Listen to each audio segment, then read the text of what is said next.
Boa noite a todos. Boa noite. Gostaria de agradecer mais uma vez a oportunidade de estar aqui conversando com vocês hoje, na pessoa do Beto. É sempre um prazer poder falar de um tema tão especial que é o Evangelho no Lar, que às vezes a gente não dá a devida importância, mas a gente vou tentar plantar uma sementinha em vocês hoje sobre essa importância e essa disciplina da gente realizar o Evangelho no Lar. Então a gente tem alguns objetivos: analisar as características dessa reunião à luz do Espiritismo e refletir sobre a importância do estudo do Evangelho no Lar para a harmonia da família. Então, quando a gente pensa no Evangelho no Lar, ele nada mais é do que um ato de adoração a Deus. Por quê? Porque é uma prática fundamental tanto para a nossa elevação moral como espiritual. Porque por meio dele a gente cria uma disciplina do estudo do Evangelho e a gente se aproxima de Deus. E mais ainda, a gente cria uma conexão em família. A gente aproxima os entes, um dos outros. E muitas vezes isso ajuda a gente a melhorar o convívio familiar, que a gente vai discutir um pouquinho hoje ao longo dessa palestra. Outra coisa importante também é que quando a gente tem essa adoração, a gente está sempre alinhado aos princípios do Espiritismo, Ou seja, lá no Livro dos Espíritos, ele traz para a gente que não é necessário ritos exteriores de adoração, que não precisa a gente estar num lugar específico para a gente orar e para ter o concurso dos bons espíritos, para que a gente seja iluminado, que a gente atrai a espiritualidade amiga. Então o Evangelho no Lar também é uma maneira da gente se tornar um ponto de luz, um local muitas vezes até de auxílio, tá? Eu vou trazer um pouquinho sobre isso também. Então, quando a gente atrai esses bons espíritos a partir da disciplina da execução do Evangelho no Lar, a gente, querendo ou não, consequentemente, a gente vai harmonizar o ambiente em que a gente vive. Então, a gente vai atrair boas energias. Então, a gente cria um campo vibratório positivo. Então, apesar de ser um dia na semana, é um dia que a gente tem uma determinada disciplina para orar e para estudar o Evangelho do Cristo. Então, isso também nos ajuda a desenvolver a espiritualidade, o conhecimento da doutrina espírita, para que a gente consiga aplicar no dia a dia. Ninguém vai chegar, começar a fazer o Evangelho no Lar e amanhã vai dizer, não, eu estou perfeito. A gente está no mundo de provas e expiações, ninguém aqui é perfeito. A gente está em busca da perfeição, porque esse é o futuro que a gente sabe que está lá na doutrina, codificada pelo Allan Kardec. Mas até a gente chegar lá, tem um caminho longo que a gente também precisa contribuir para que isso aconteça.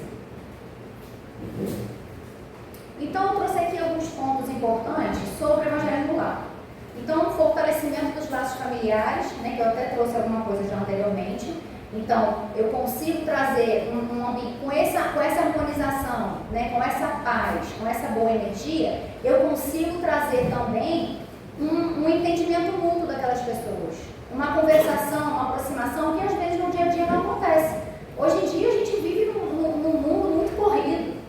Mal as pessoas, às vezes as pessoas não têm a oportunidade, por exemplo, de fazer as refeições com sua família, ou às vezes aqueles que têm estão no celular. Então, querendo ou não, o Evangelho no Lar é uma oportunidade de troca e de aproximação. Então, a gente acaba que cultiva dentro do nosso lar esses laços familiares. Lembrando o seguinte, que ninguém vem naquela família por acaso. Então, muitas vezes, a gente tem alguns débitos ou algumas questões para resolver com aqueles espíritos, um ou mais até, daquele núcleo familiar, que às vezes a gente vive naquele embate, e o Evangelho no Lar também ajuda a gente a amenizar essas pendências do passado, para que a gente consiga trilhar aí um caminho de regeneração espiritual. Então, estudo da doutrina espírita e os ensinamentos de Jesus, desenvolvimento moral e espiritual a gente já falou, aplicar os ensinamentos no dia a dia, porque também só dizer que é espírita, que faz o Evangelho no Lar e não praticar, não adianta nada, Proteção espiritual do lar, fortalecimento da fé. Isso aí é primordial, porque quanto mais a gente estuda a doutrina, mais a gente entende o caminho que o Cristo percorreu para nos dar uma chance de buscarmos ser melhores, de fazermos o bem, de sermos indulgentes, benevolentes. Então isso é só com estudo. Não adianta vir só para doutrinar, assistir a palestra e tomar um passe depois, e tá tudo certo. Não.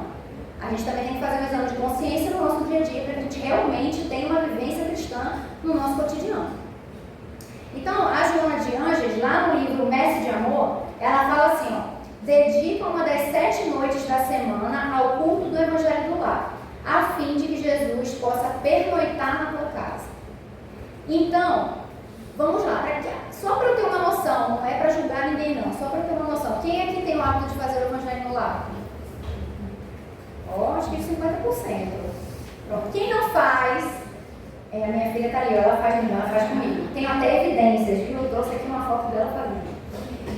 Para quem não faz, espero que no final dessa palestra hoje se sinta motivado para fazer, tá? Então, o que vai fazer? Escolher um dia na semana. Procura um dia na semana, naquele dia, naquele horário, que você realmente possa se comprometer a realizar o Evangelho no Lar. Por quê? Porque no plano espiritual também tem horário, tem programação, eles não ficam lá à nossa disposição. Apesar de a gente ter muitos encarnados lá para trabalhar com os encarnados, não é assim não. Então, se eles perceberem, identificarem que a gente realmente tem uma disciplina, não, todo dia a Ruth vai lá, 19 horas, na segunda-feira, e se dedica a fazer o Evangelho no Lar. Quando percebe que tem essa constância e esse compromisso, eles começam a se programar para participar da reunião. E muitas vezes a gente também se torna um ponto de apoio e de socorro.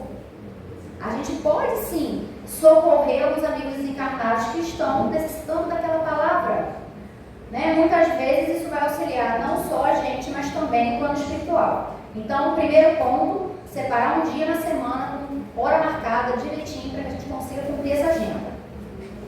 O Emmanuel, lá no livro Luz no Lar, ele fala para a gente: o culto do Evangelho do Lar não é uma inovação, é uma necessidade em toda parte, onde o cristianismo lança raízes de aperfeiçoamento e sublimação. Imagina se realmente todo mundo tivesse esse hábito, iam ser tantos pontos de luz, tantos lares harmonizados. E assim, quando a gente faz o Evangelho do Lar, por exemplo, eu moro num apartamento. Eu estou atraindo a espiritualidade amiga, não é só para minha casa, não.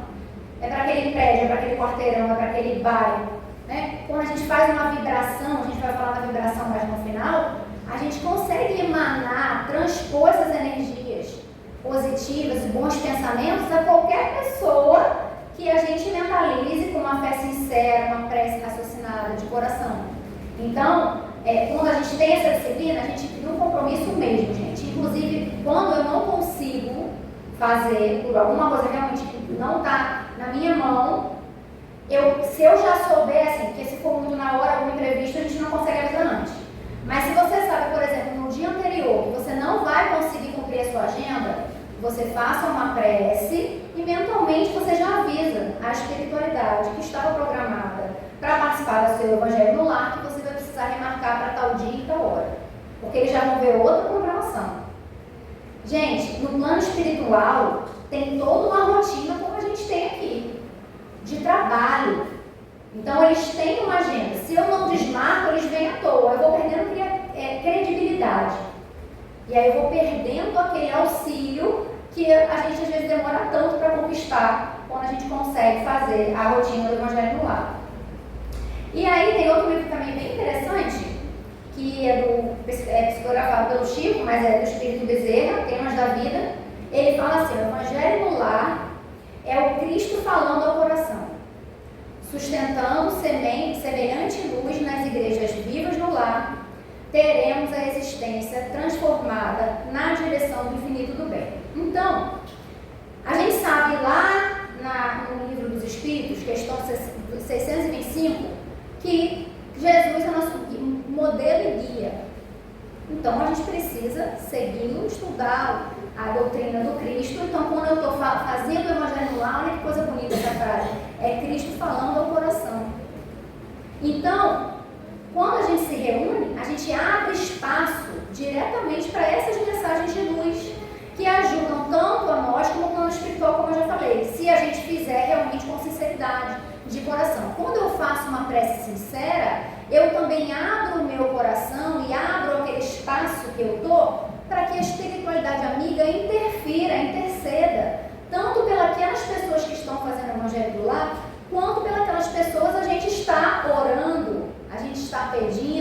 tá? Então, com essa disciplina, né, com essa regularidade, a gente começa a entender, de fato, que eu não preciso, quando ele fala assim, o lar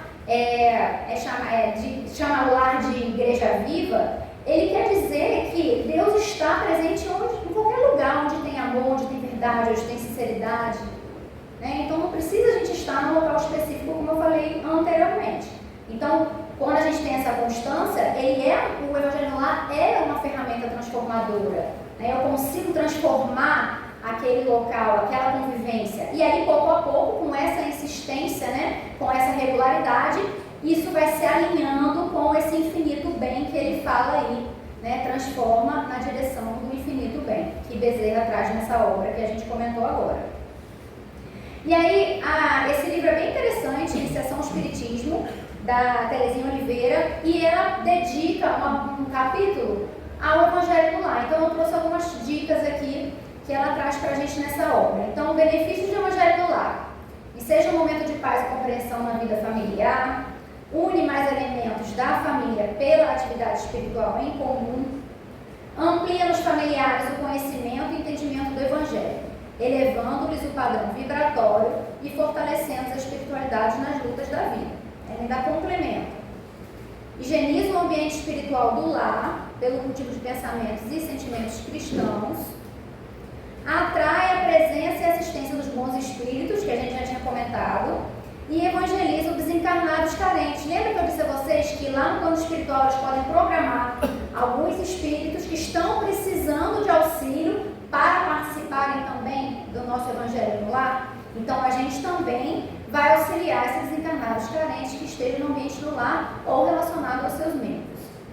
E aí lá no livro Obsessão e Desobsessão, Profilaxia e Terapêuticas Espíritas, da Sueli Caldas, ela fala assim, ó, o clima criado nos instantes do culto do Evangelho favorece o entendimento e a fraternidade, pois cada um se coloca mais perto do outro em posição mental receptiva ao amparo dos benfeitores invisíveis.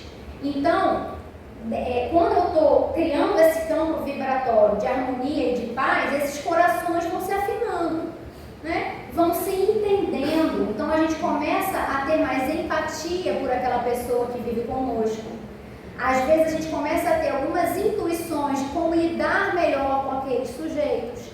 Às vezes tem alguém dentro do nosso lar que a gente tem vários embates e a gente às vezes fica perdido. Por onde eu vou? Não sei mais o que fazer. E a gente é orientado. A gente vai ser guiado para o melhor caminho se a gente realmente estiver fazendo, se aproximando de Deus e da doutrina realmente de coração. Então isso é fundamental para que a gente tenha uma boa fraternidade no lar, tá? Então, que é aquilo que eu falei anteriormente, é uma boa oportunidade de resolver alguns débitos, às vezes, do passado, né? Então, a gente acaba sintonizando com os benfeitores espirituais e eles vão nos guiando para resolver aquelas situações que a gente esteja necessitando no momento, tá? E aí a gente tem uma orientação ao Centro Espírita da Federação Brasileira, que ele fala sobre os participantes da reunião do Evangelho no Lar. Então, normalmente, assim, podem participar da reunião todas as pessoas da casa, inclusive as crianças. Agora, ninguém vai chegar lá, a Teodora vai chegar na casa dele e vai dizer assim, todo mundo agora, olha, segunda às 19 horas, para tudo que está fazendo, vamos sentar para fazer o Evangelho. Não é assim, gente. Não adianta obrigar ninguém. Ninguém vai chegar lá e vai amarrar o outro e vai dizer, você tem que ir. Então, muitas vezes, a gente cativa pelo exemplo. Poxa, toda segunda a Teodora vai lá, ora pontualmente, se dedica. Puxa, e tem hora que às vezes você deixa até as pessoas do lar sem graça. Ai meu Deus, ela é tão disciplinada, acho que eu vou. E você vai cativando as pessoas para que participem, tá? Inclusive minha parceira de evangelho, ela ali, ó, faça assim, Marcelinha. Ela participa comigo. Quando eu não chamo ela, ela fica azeda comigo, tá? Então assim, é claro que as crianças, nem toda a idade vai permitir que ela participe do Evangelho por conta da capacidade de concentração. Às vezes a criança é mais agitada ou outra, mas você vai sentindo como aproximar aquela pessoa. Então, o que eu percebi quando ela começou? Porque primeiro ela ficou curiosa. Por que todo dia me fechava no escritório e ia fazer, né? Naquele mesmo dia ela começou a perceber uma rotina. Mãe, o que você está fazendo? Aí eu comecei a explicar, eu falei, ó, eu esse livrinho, né?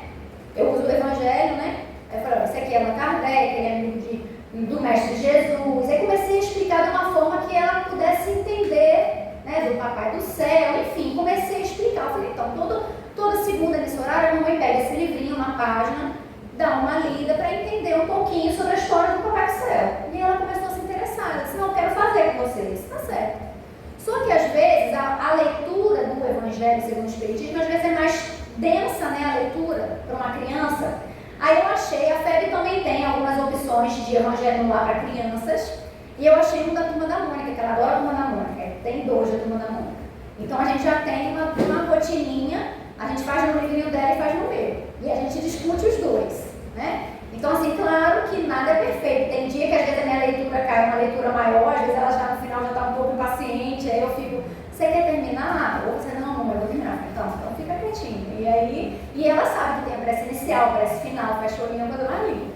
Então assim, isso você vai cativando mesmo, né? E hoje em dia ela briga comigo, se ela vê que eu fui, não chamei, acabou. E aí o que esse livro da Terezinha fala pra gente sobre isso, né? Sobre a participação das crianças. Só devem participar do Evangelho no Lar, né, quando tiverem idade e mentalidade para acompanhar a reunião sem inquietação ou fadiga, porque também, se a gente fizer uma reunião muito pesada e aquela criança começar a achar chato, ela vai perder esse hábito. E depois, para ela voltar a fazer o Evangelho no Lar e manter essa disciplina, vai ser mais difícil, tá? Os visitantes também devem ser convidados para participar da reunião, se assim desejarem. Caso contrário, devem aguardar o final da reunião em outro aposento da casa, que parece que tudo acontece, né? Na hora que você está indo fazer o Evangelho lá, chega alguém. Não sei o quê. Gente, não tem. É Dilma que fala isso, eu li que eu lembrei. Não tenham vergonha, tá no seu horário, tá no horário do trabalho, tá no horário da oração. Você vai pedir, olha, você não avisou que vinha, mas não tem problema não, fique aí, que eu vou fazer o Evangelho lá. Você não quer fazer? Se a pessoa dizer que não, então me espere. Por quê? Porque a espiritualidade está lá já, pontualmente esperando para fazer reunião com vocês. Então, assim, isso é muito importante, gente. O plano espiritual não está à nossa disposição o tempo todo, eles têm a agenda deles. Então, a gente também precisa cumprir a nossa, tá? Independente de se chegou alguém, claro, só se for algo muito inevitável que você não vai ter como fazer reunião. Isso aqui é extremamente importante. A reunião do Evangelho no Lar não é uma reunião mediúnica. Então, a gente deve evitar qualquer tipo de manifestação espírita. A prática mediúnica deve ocorrer apenas em ambientes com pessoas preparadas, por isso que tem o centro espírita. Então, não, mas eu incorporo, não, mas eu psicografo. Gente, a prática mediúnica é na casa espírita. Tem curso preparatório, tem leituras obrigatórias, tem toda uma disciplina, tem uma disciplina de autoconhecimento, né, de estudo, para que a gente consiga chegar num determinado momento e realmente praticar a mediunidade. Em casa não é. O Evangelho no Lar tem um propósito, esses que eu falei todos, de harmonizar o ambiente, de nos aproximar da doutrina do Cristo, da gente ter um conhecimento acerca da doutrina, mas não de manifestação mediúnica, tá? E aí eu quis trazer também essa questão da fluidificação da água. Tem um livro lá que é do Divaldo, né, psicografado pelo Manuel Filomeno de Miranda, Loucura e Obsessão. E aí ele fala da fluidificação da água. Muitos de vocês, muitos de nós, na verdade, a gente vem no centro espírita, deixa a nossa garrafinha ali, ou no final do passo toma aguinha. A gente precisa entender o porquê dessa água, né? Não é só tomar água, não, é uma água ótima lá no centro espírita. Por que ela é ótima? O que acontece ali? Né? Quem assistiu o Evangelho lá, tem uma cena que o André Luiz, depois que ele já passou o ciúme da esposa que casou de novo, né, que está encarnada ainda, que o esposo dela está doente, que ele tem a permissão de ir ao lar que ele habitava quando estava encarnado.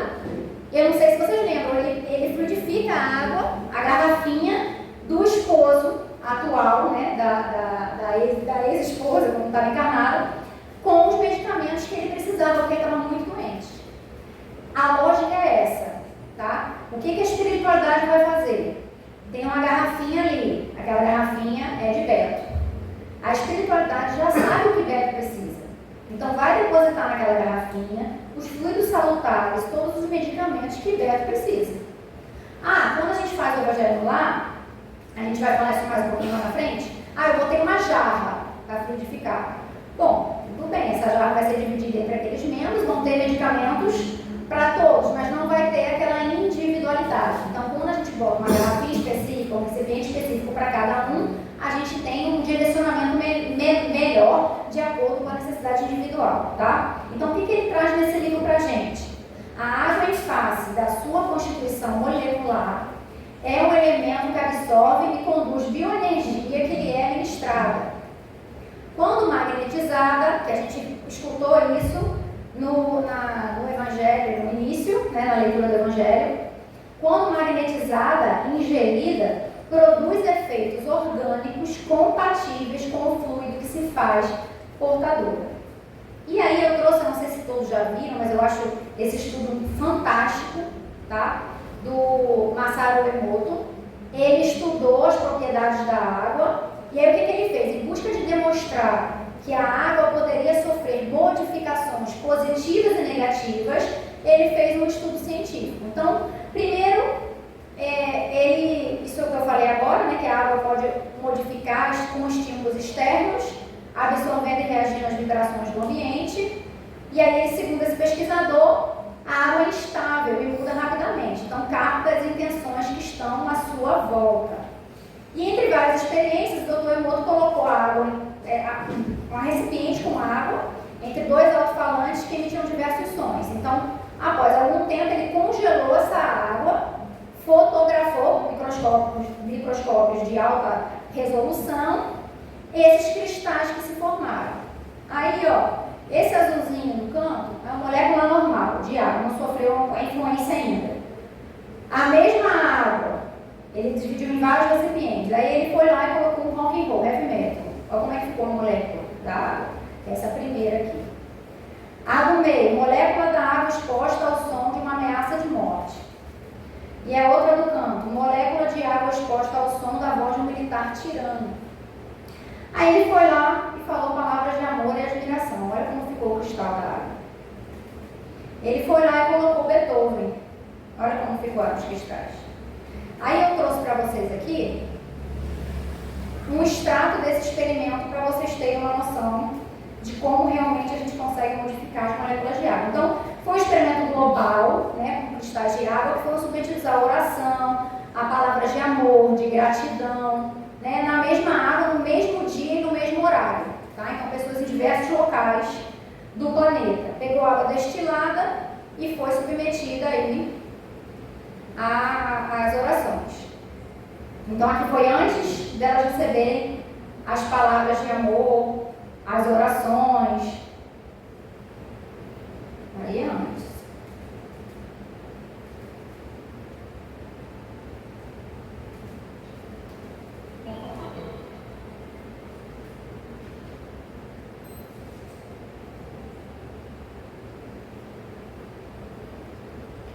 E aí, depois que essa água foi submetida às orações, olha a modificação dos cristais.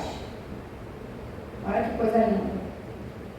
Isso é um experimento científico, tá, gente? Para a gente provar que a água pode sim ser modificada por meio dos pensamentos positivos, dos sentimentos de amor, de gratidão, que é o que a espiritualidade faz com todos aqueles copinhos que estão ali, com todas aquelas garrafinhas que estão ali. Então, para vocês saberem que vocês não saiam daqui com as aguinhas de vocês estão saindo com elas preparadas de acordo com a necessidade de cada um.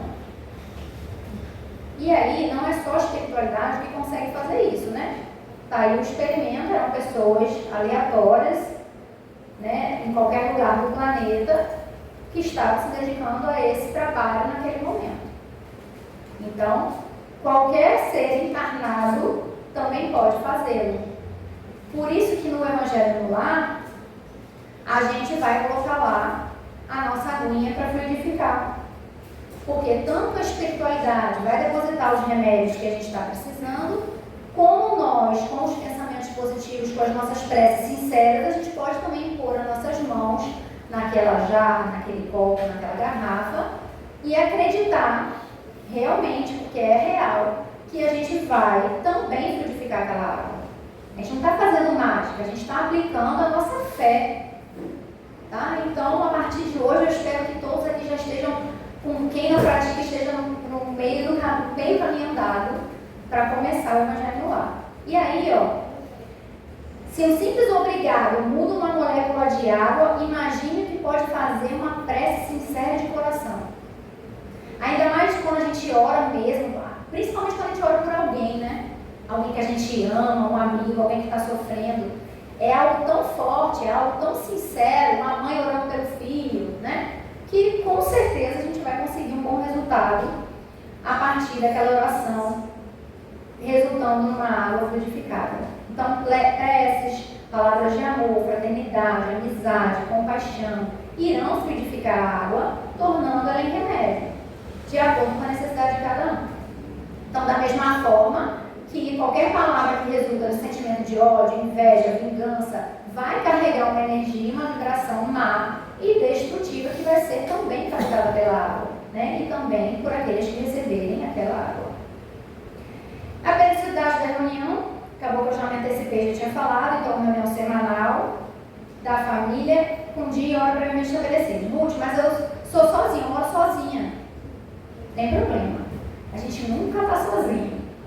Então, não é por isso que você vai deixar de fazer o Evangelho no lar. Claro, se você tiver algum amigo, alguma família que você possa se juntar para fazer o Evangelho, tudo bem. Mas faça sozinho mesmo. Você não vai estar sozinho, a espiritualidade amiga vai estar com você, porque está percebendo, identificando a sua vontade, o seu desejo de aprender acerca da doutrina do Cristo e também acreditando na sua fé. Então, ó, disciplina, pontualidade e compromisso. E aí a Terezinha traz para a gente lá, desenvolvimento do Evangelho do lar. Então, geralmente quem dirige a reunião é aquela pessoa que tem mais conhecimento doutrinário, que entende mais da doutrina espírita, mas também se ninguém em casa entender, não tem problema não, porque a gente vai estudando e aos poucos todo mundo vai se afinando e vai entendendo melhor, tá? Escolher um cômodo da residência para essa atividade, dando preferência àquele que esteja menos sujeito a ruídos e menos exposto a interrupções. Corta mesmo o raciocínio, né? Isso aí para qualquer reunião, qualquer ato que a gente precise de concentração, então que a gente tenha já um espaço reservado para que a gente consiga realizar a reunião tranquila. Dá-se preferência inicialmente ao estudo do Evangelho segundo o Espiritismo, não que não possam outras obras ser usadas, mas o Evangelho tem muita coisa, até a gente passar o Evangelho todo, é muito Evangelho no lar, né? Tem pessoas que realizam o Evangelho no lar lendo de forma desde o início e sequencial, e tem pessoas que fazem a abertura em algum local aleatório daquele livro e fazem a leitura daquela mensagem. Eu particularmente faço assim, geralmente eu mentalizo e tudo, e peço sempre que aquela palavra daquele dia me agregue algo, né? me abra uma porta no meu conhecimento acerca da doutrina, que me ensine algo mais. E outra coisa que eu já percebi, isso é bem interessante, que geralmente no livrinho dela, a mensagem, o centro da mensagem bate com o meu. É interessante, porque geralmente a gente lê o livrinho dela primeiro e eu já comento com ela alguma coisa, do que ela entendeu, o que foi aquela mensagem. Quando abre o meu, sempre tem alguma coisinha que liga o meu ao dela, isso é bem interessante. Então assim, e às vezes, o que eu escutei na doutrinária aqui no sábado, geralmente eu venho sábado, na segunda, quando eu faço o Evangelho, vem o tema. Eu sei, esse é para eu estudar mais mesmo, acho que eu estou precisando fixar esse conteúdo, né? Então, é bem interessante, sempre vem algo a nos acrescentar. E aí ela fala, se quiser botar música suave, né? Em volume vibrando, que favorece, como a gente faz no passe, né? As preces e as vibrações. Mas quem dorme fácil não bote não, porque senão às vezes acaba que corta a reunião, tá? Para a fluidificação da água, então, que a gente tinha comentado, colocar um recipiente adequado, aí se vocês quiserem individualizar, cada um pode sua garrafinha, tá? Gente, não precisa abrir a tampa, não deixa eu abrir a tampa para o fluido entrar, não precisa, tá, gente? Pode botar a garrafinha, a espiritualidade vai transpor aquela barreira, tá? E vai depositar ali os frutos necessários. É recomendado que a reunião não dure mais de 20 a 30 minutos, tá? No máximo, para evitar o limite da atenção dos participantes. Então, geralmente, o que a gente vai fazer, quem quiser fazer uma leitura inicial, como a gente faz aqui do livrinho, pode fazer, mas a gente vai fazer a prece inicial, vai fazer a leitura do Evangelho, vai fazer uma breve discussão daquela passagem que a gente leu no Evangelho e depois a prece final. Então, Então, prece inicial, simples, sincera, breve, de preferência espontânea, não decorada, proferida por um dos participantes, cujas palavras tenham valor para os sentimentos, né? Que a pessoa realmente consiga se concentrar. Pode ser uma prece de uma frase, mas que seja sincera de coração, o efeito vai ser muito melhor do que às vezes alguém vai fazer uma prece decorada ou só mecanicamente, porque a gente já está na cabeça. Leitura doutrinária, então, metódica e sequente, de pequeno trecho do livro escolhido, então geralmente é o Evangelho segundo o Espiritismo, não excedendo 15 minutos. Recomendações a quem está dirigindo, né? Colocar as lições comentadas ao alcance de todos os participantes, mesmo os de menor compreensão intelectual. Então, às vezes você tem até convidados na reunião ou pessoas que realmente desconhecem muita coisa da doutrina, então às vezes é uma mensagem mais rebuscada. Então, sempre tentar discutir de forma leve, né, com palavras fáceis, trazendo alguns exemplos para o nosso cotidiano, para que aquela pessoa realmente entenda a mensagem, que é muito o que eu faço com ela, que é um desafio fazer, ela vai fazer 5 anos. Então, tem algumas mensagens ali que realmente para ela é mais difícil entender, que eu vou ali tentando simplificar. Incentivar a participação de todos os presentes nos comentários, nas preces e nas leituras. A gente estava comentando, eu e Teodora aqui no início, ela amiga, uma das coisas mais difíceis é conseguir alguém para fazer a prece. A prece inicial e a prece final, todo mundo foge. Né? Então, assim, não fiquem com aquele medo, né? Acho que na última palestra que eu falei sobre prece, eu comentei sobre isso. Não fiquem com medo de fazer a prece, ninguém sabe, ninguém nasce sabendo fazer prece, né? Então, a gente se concentrando e proferindo as palavras com amor e com sinceridade, é isso que a espiritualidade quer. Não quer que a gente chegue aqui e faça igual o Jurandir, que canta e tudo, né? Ele dá show, ele faz prece show, mas nem todo mundo tem essa habilidade. Mas, tendo uma sinceridade e um coração aberto, qualquer um de nós pode fazer uma linda prece. Procurar fazer com que todos mantenham a conservação em cunho edificante apropriado, o que deve ser evitado, tá? Desviar para outros assuntos o tema em estudo, à luz do Evangelho, porque às vezes pode começar uma conversa paralela, ou às vezes a pessoa lembra de alguma coisa, se remeteu àquele tema e acaba desviando o foco da reunião. Fazer os ensinamentos críticas diretas ou indiretas a qualquer membro do grupo, gente. Não é para ninguém ficar criticando o outro, não está vendo aí, essa foi para você. Né? Não é o momento. Ali é um momento de reflexão, discussão, entendimento daquela palavra. Cada um vai ser tocado no que precisa ser tocado. Não precisa ninguém ficar apontando o dedo, essa foi para você, porque você faz isso e isso. Não. A gente está ali para aprender e cada um vai ser sensibilizado à sua maneira. Falar mal das religiões, de grupos, de pessoas, né? Qualquer polêmica ou discussão não é local. Né? A gente sabe que independente da religião, cada um tem sua fé, a gente precisa respeitar, ser indulgente principalmente. Então, não dá espaço para esse tipo de interferência. Antes da prece de encerramento, a gente pode também fazer vibração. Exemplo, para vocês entenderem o que eu estou falando de vibração. Quando a gente coloca os nomes lá nos cadernos das pessoas, ou dos encarnados ou desencarnados, existe um momento que os trabalhadores da casa vão vibrar em favor daquelas pessoas. O que é isso? A grosso modo, vão se concentrar naquela tarefa, vão orar por aquelas pessoas, vão emanar bons pensamentos, boas energias. Então, essa vibração vai sair daquele local que as pessoas estão vibrando e vão atingir os receptores, tá? Então, a gente pode fazer também. Essas vibrações, só complementando o que eu estava falando antes, a Terezinha ainda fala no livro dela, são um processo mental de irradiação fluídica com a emissão de energias positivas por meio da força do pensamento dirigidas a algum fim específico.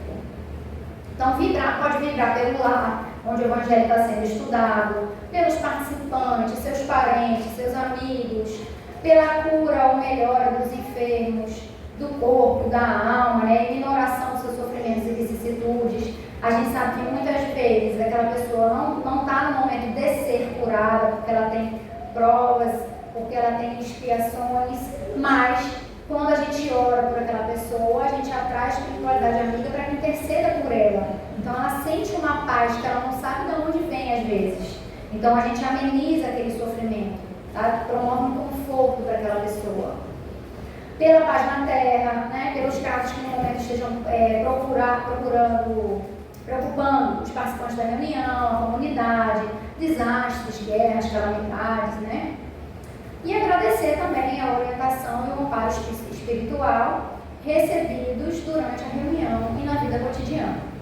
E aí ela ratifica ainda a importância do Evangelho no lar. Então, fazer o Evangelho no lar é ajudar a formação de um mundo melhor na Terra, porque a evangelização estimula e acentua os sentimentos de fraternidade existente em toda criatura e faz germinar em cada lar as sementes do amor e da paz.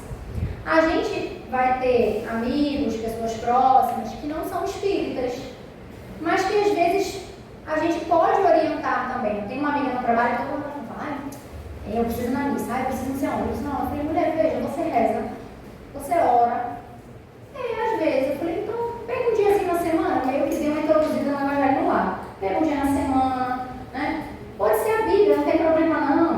E aí ela começou a essa rotina. Então não precisa ser espírita, né? A gente pode dar um bom conselho também para um colega que não esteja apreensivo, esteja precisando de uma palavra, esteja precisando estar mais perto de Deus. E aí, tem alguns outros pontos importantes aqui. Aquilo que eu falei lá no início, quando a gente pratica esse Evangelho no lar com disciplina, com qualidade, regramento, a nossa casa se torna um ponto de luz, se torna um ponto de socorro, muitas vezes, para os desencarnados necessitados.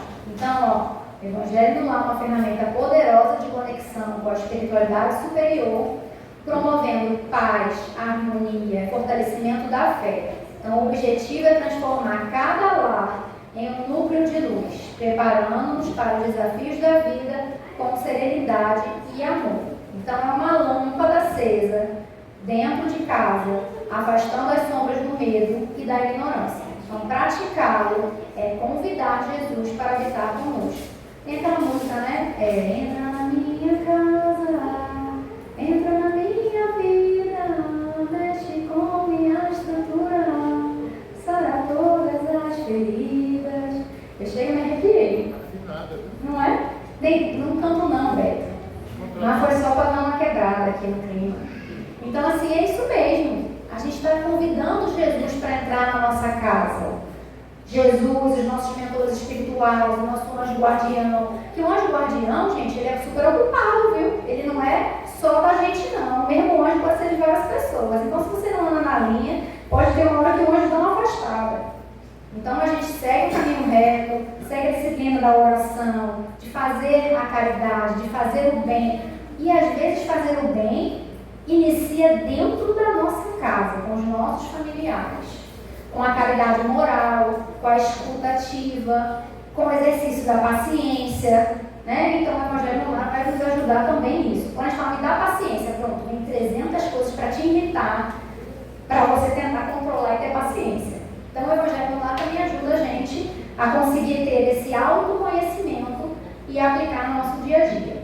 Então, para a gente refletir, lá em Provérbios 24, versículo 3, 4, ele fala: com a sabedoria edifica-se a casa, e com a inteligência ela se firma. Pelo conhecimento se encherão as câmaras de toda sorte, de bens preciosos e deleitáveis. E para finalizar, eu trouxe alguns trechos de obras espíritas, onde André Luiz fala assim para a gente: o lar é o primeiro templo onde devemos aprender a amar e servir.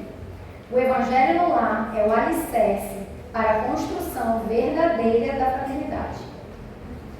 E aí o Emmanuel fala para a gente: o culto do Evangelho no lar é luz que brilha dentro de casa, afastando as sombras e favorecendo o entendimento e a paz. E lá no Evangelho segundo o Espiritismo, Allan Kardec traz para a gente: a prece é um ato de adoração. Orar a Deus é pensar nele, aproximar-se dele, pôr-se em comunicação com ele. E aí o Dr. Bezerra fala para a gente: O Evangelho no lar é a fortaleza invisível que resguarda o santuário doméstico contra as investidas do mal. Essas foram as obras consultadas. Dessa vez, Beto não vai puxar minha orelha, porque eu não passei do horário. E eu espero, de coração, que quem ainda não faz o Evangelho no lar se sensibilize e comece a ter essa rotina. E não desanime se for sozinho, se começar sozinho. Tá? Vai assim mesmo. Sozinho a gente não vai estar. A gente sempre está bem amparado quando nós temos boas intenções. Então, foi um prazer conversar com vocês essa noite. Espero também que nós tenhamos um ótimo domingo e muita paz para todos.